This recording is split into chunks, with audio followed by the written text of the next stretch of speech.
अमन कुशीनगर कुशीनगर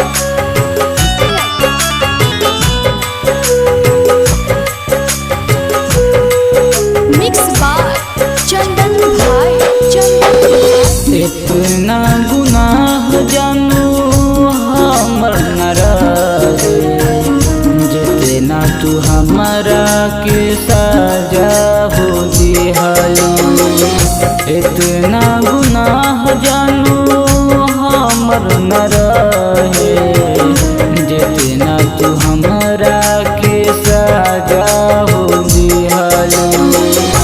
दिल के जख्म जानू कैसे कहीं हो, दर्द से नैना रोवे कैसे रही हो।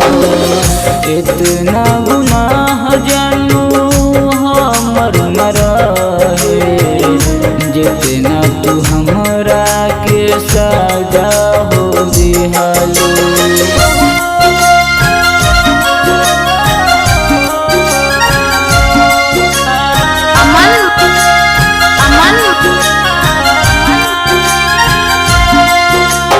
कुशीनगर कुशीनगर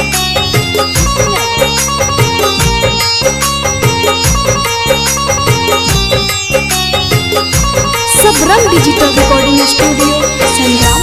जान हो तू है हमार ये बात कही के मुकर गइल तू।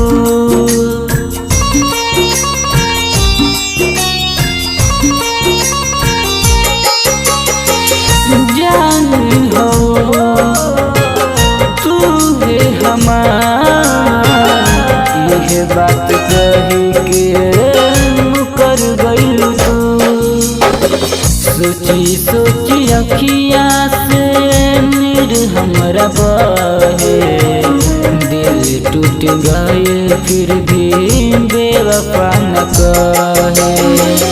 इतना गुनाह जानू हमर न रहे जितना तू हमरा के सजा हो दिहलो। अमन अमन कुशीनगर कुशीनगर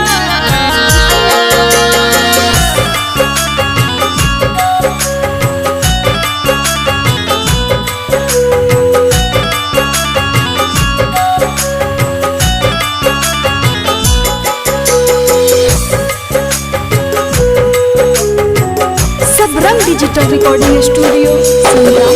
इमरान आशिक बेवफा न बारे, राइटर राज चंदन सच कहता रे।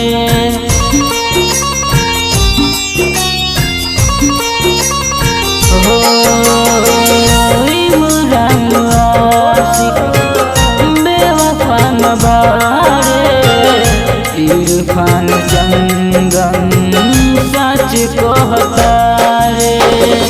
याद में तोहरा जिंदगी अब नहीं बीते, मार दिहलो हमके जान जीते जीते।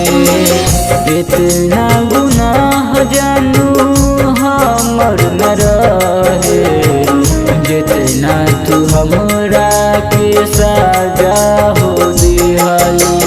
Sabrang digital recording studio Sangrampur.